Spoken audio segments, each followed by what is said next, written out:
Welcome to Namita news.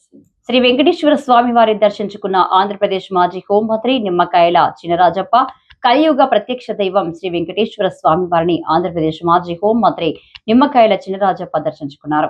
బుధవారం ఉదయం VIP విరామ సమయంలో కుటుంబ సభ్యులతో కలిసి స్వామివారి సేవలో పాల్గొని మొక్కులు చెల్లించుకున్నారు.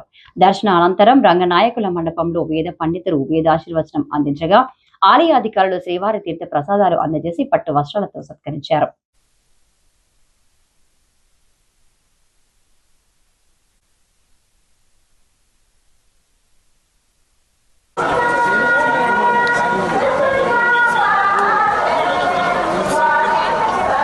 सर ಇಲ್ಲ ಇಲ್ಲ ಕೆಟ್ಟ ಚಾಟ್ ಸರ್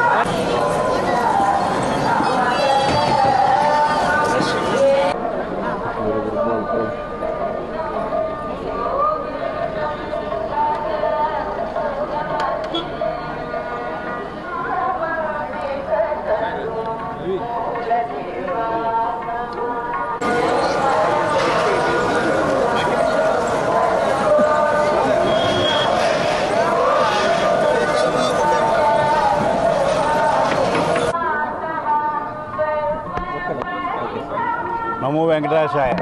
అందరికీ నమస్కారం. వేళ స్వామివారి దర్శనం బాగా జరిగింది.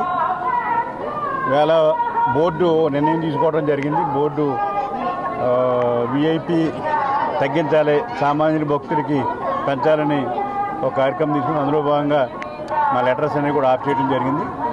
వేళ నేను దర్శనం చేయడం కోసం నేను రావడం జరిగింది. ఈ బోర్డు కొత్త బోర్డు వచ్చిన తర్వాత అనేక మార్పులు తీసుకొచ్చి సామాన్యులకి అందరికీ అందించాలి, బాగా అందుబాటులోకి రావాలి, అన్ని సౌకర్యాలు బాగుండాలి, ఆహారం బాగుండాలి, ఎడ్యుకేషన్ బాగుండాలి, వైద్యం బాగుండాలని ఆలోచనతోటి మరిన్ని కూడా బాగా స్ట్రీమ్లైన్ చేయటం ఉంది. అలాగే చంద్రబాబు నాయుడు గారు కూడా ఆయనకి మొదటి నుంచి కూడా వెంకటేశ్వరం అంటే భక్తుడు.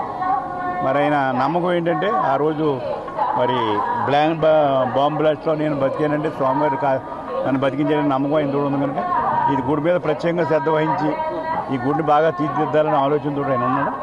తప్పనిసరిగా ఇలా భక్తులందరూ కూడా ఒక నమ్మకాన్ని ఈ దేవుడి మీద నమ్మకం పెట్టుకుని ఇలా ఉండాలని చెప్పి చదవాలి.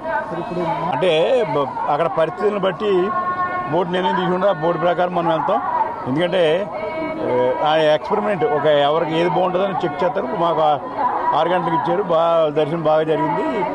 అలాగే మార్పులు చేర్పులు చేసిన దాన్ని ఒక ట్రయల్ రన్గా తీసుకుని ఒక మంచి ఇదేది బాగుంటుంది దాన్ని ఫాలో అవటం జరుగుతుంది. చేత మార్పుల్ని చేర్పులు తాత్కాలికం పెర్మనెంట్గా ఏది డిసైడ్ చేద్దానికి అందరూ పట్టుబడి ఉండాలి చేస్తారు. చంద్రబాబు నాయుడు గారు వేళ రాజధాని నిర్మాణం కోసం కష్టపడి పనిచేస్తున్నాడు. మోడీ గారు వచ్చి మరి ఆయన శంకుస్థాపన రెండోసారి చేయడం జరిగింది. ఏదేమైనా తొందరగా మరి రాజధాని నిర్మాణం కానీ అలాగే ప్రాజెక్టులు పోలవరం ప్రాజెక్టు కానీ అలాగే అన్ని జిల్లాల అభివృద్ధి కానీ చేయాలని సంకల్పంతో ఆయన ఉన్నాడు.